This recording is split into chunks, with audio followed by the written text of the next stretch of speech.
الحمدللہ والصلاة والسلام علی رسول اللہ۔ عقیقہ کا حکم اور کیا فقیر سے عقیقہ ساقط ہے؟ سوال کیا گیا ہے۔ اللہ سبحانہ و تعالی نے مجھے بیٹا عطا کیا ہے، میں نے سنا ہے کہ عقیقے کے لیے میرے خاوند کو 2 بکریاں ذبح کرنا ہوں گی، اور اگر بہت زیادہ مقروض ہونے کی بنا پر ایسا نہ کر سکتا ہو تو کیا عقیقہ ساقط ہو جائے گا؟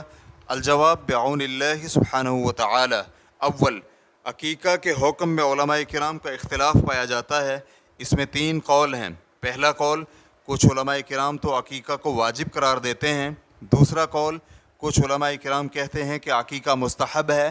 تیسرا قول، کچھ علماء کرام اسے سنت مؤکدہ کہتے ہیں، اور سنت مؤکدہ والا قول راجح معلوم ہوتا ہے۔ مستقل فتویٰ کمیٹی کے علماء کرام کا کہنا ہے عقیقہ سنت مؤکدہ ہے، لڑکے کی جانب سے 2 اور لڑکی کی جانب سے 1 بکری جس طرح کی قربانی میں ذبح ہوتی ہے اسی طرح عقیقہ کی بھی ذبح کی جائے گی، اور عقیقہ پیدائش کے 7ویں روز کیا جائے گا، اور اگر 7ویں روز سے تاخیر کرے تو بعد میں کسی بھی وقت عقیقہ کرنا جائز ہے، اور اس تاخیر سے وہ گناہگار نہیں ہوگا، لیکن افضل اور بہتر یہی ہے کہ حتی الامکان جلد کیا جائے اور تاخیر نہ کی جائے۔ ریفرنس کے لیے دیکھیے فتاوی اللجنۃ الدائمۃ للبحوث العلمیۃ والافتاء، جلد نمبر 11 صفحہ نمبر 439۔ لیکن علماء کا اس میں کوئی اختلاف نہیں کہ فقیر اور تنگ دست پر واجب نہیں، چہ جائے کہ مقروض شخص پر، اور عقیقہ سے بڑی چیز مقدم نہیں کی جائے گی، مثلا قرض کی ادائیگی پر حج۔ اس لیے مالی حالت کی بنا پر آپ کے ذمہ عقیقہ لازم نہیں ہے۔ مستقل فتویٰ کمیٹی کے علماء کرام سے پوچھا گیا، اگر میرے کئی بیٹے ہوں اور مالی استطاعت نہ ہونے کی بنا پر میں نے کسی ایک کا بھی عقیقہ نہ کیا ہو تو میری اولاد کے عقیقہ کا اسلام میں کیا حکم ہے؟ کیونکہ میں ملازمت کرتا ہوں اور میری تنخواہ محدود ہے جو صرف ماہانہ خرچ کے لیے ہی ہوتی ہے۔ تو کمیٹی کا جواب تھا، اگر تو واقعتاً ایسا ہی ہے جیسا آپ نے بیان کیا ہے کہ آپ تنگ دست ہیں اور آپ کی آمدنی صرف اپنے اور آپ کے اہل و عیال کے لیے ہی کافی ہوتی ہے، تو آپ کے لیے اپنی اولاد کی طرف سے عقیقہ کے ذریعے سے اللہ کا قرب حاصل نہ کرنے میں کوئی حرج نہیں ہے، کیونکہ اللہ سبحانہ و تعالی کا فرمان ہے لا یکلف اللہ نفسا الا وسعها۔ اللہ سبحانہ و تعالی کسی بھی جان کو اس کی استطاعت سے زیادہ مکلف نہیں کرتا۔ سورۃ البقرہ آیت نمبر 286۔ اسی طرح ایک اور مقام پر فرمایا وَمَا جَعَلَ عَلَيْكُمْ فِي الدِّينِ مِنْ حَرَجٍ، اور اللہ نے دین میں تمہارے لیے کوئی تنگی نہیں رکھی۔ سورۃ الحج آیت نمبر 78۔ اور اسی طرح ایک مقام پر ارشاد فرمایا فَاتَّقُوا اللَّهَ مَا اسْتَطَعْتُمْ، اپنی استطاعت کے مطابق اللہ کا تقوی اختیار کرو۔ سورۃ التغابن آیت نمبر 16۔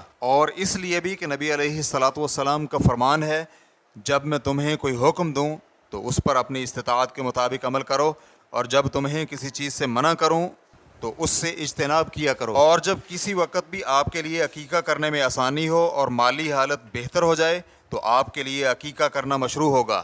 ریفرنس کے لیے دیکھیے فتاوی اللجنۃ الدائمۃ للبحوث العلمیۃ والافتاء، جلد نمبر 11 صفحہ نمبر 436 تا 437۔ مستقل فتویٰ کمیٹی کے علماء کرام سے پوچھا گیا، ایک شخص کو اللہ سبحانہ و تعالی نے کئی بیٹے عطا کیے لیکن اس نے کسی کا بھی عقیقہ نہیں کیا کیونکہ وہ فقر و تنگ دستی کی حالت میں تھا، اور کچھ عرصہ بعد اللہ سبحانہ و تعالی نے اپنے فضل و کرم سے اسے غنی اور مالدار کر دیا، تو کیا اس کے ذمہ عقیقہ ہوگا؟ تو کمیٹی کا جواب تھا جو کچھ بیان کیا گیا ہے اگر واقعتاً ایسا ہی ہے تو اس کے لیے مشروع ہے کہ وہ ہر بیٹے کے بدلے 2 بکریاں ذبح کرے۔ ریفرنس کے لیے دیکھیے فتاوی اللجنۃ الدائمۃ للبحوث العلمیۃ والافتاء، جلد نمبر 11 صفحہ نمبر 441 تا 442۔ اور شیخ ابن عثیمین رحمہ اللہ سے پوچھا گیا، ایک شخص کے کئی بیٹے اور بیٹیاں ہیں اور اس نے کسی ایک کا بھی عقیقہ نہیں کیا، یا تو وہ جاہل تھا یا پھر اس نے سستی و کاہلی سے کام لیا، اس میں سے بعض تو بڑی عمر کے ہو چکے ہیں، اب اس کے ذمے کیا لازم آتا ہے؟ تو شیخ رحمہ اللہ کا جواب تھا اگر تو وہ جاہل تھا یا اس نے لیت العل سے کام لیتے ہوئے کہا کہ کل کر لوں گا حتیٰ کہ وقت جاتا رہا تو اب ان کا عقیقہ کر دے تو بہتر ہے، اور اگر عقیقہ کی مشروعیت کے وقت وہ تنگ دست تھا تو اس پر کچھ لازم نہیں۔ ریفرنس کے لیے دیکھیے لقاء الباب المفتوح، جلد نمبر 2 صفحہ نمبر 17 تا 18۔ اسی طرح اس کی نیابت میں گھر والوں پر واجب نہیں ہوتا، اگرچہ ان کے لیے ایسا کرنا جائز تو ہے لیکن واجب نہیں، جیسا کہ نبی علیہ الصلاۃ والسلام نے اپنے نواسوں حسن اور حسین رضی اللہ عنہما کی جانب سے عقیقہ کیا تھا۔ ریفرنس کے لیے دیکھیے سنن ابی داؤد حدیث نمبر 2841، سنن نسائی حدیث نمبر 4219، اور علامہ البانی رحمہ اللہ نے صحیح سنن ابی داؤد حدیث نمبر 2466 میں اسے حسن قرار دیا ہے۔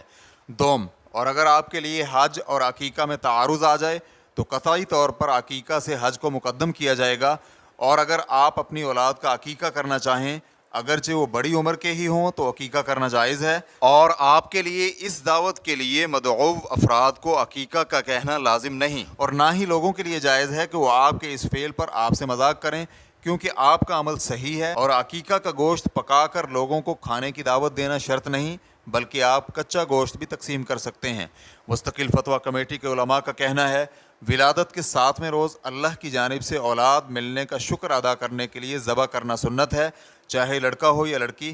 اس کی دلیل کئی ایک احادیث سے ملتی ہے، اور جو شخص اپنی اولاد کا عقیقہ کرے تو اس کے لیے لوگوں کو گھر میں کھانے کی دعوت دینا جائز ہے، اور اسے یہ بھی حق ہے کہ وہ کچا یا پکا کر گوشت فقراء و مساکین اور عزیز و اقارب اور دوسرے دوست احباب میں تقسیم کر دے۔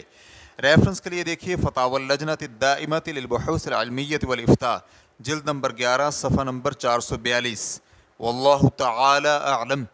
اسلام QA ریکارڈنگز، مؤسسۃ الشیخ محمد صالح المنجد، المملکۃ العربیۃ السعودیہ، فتویٰ نمبر 20018۔ والسلام علیکم ورحمۃ اللہ وبرکاتہ۔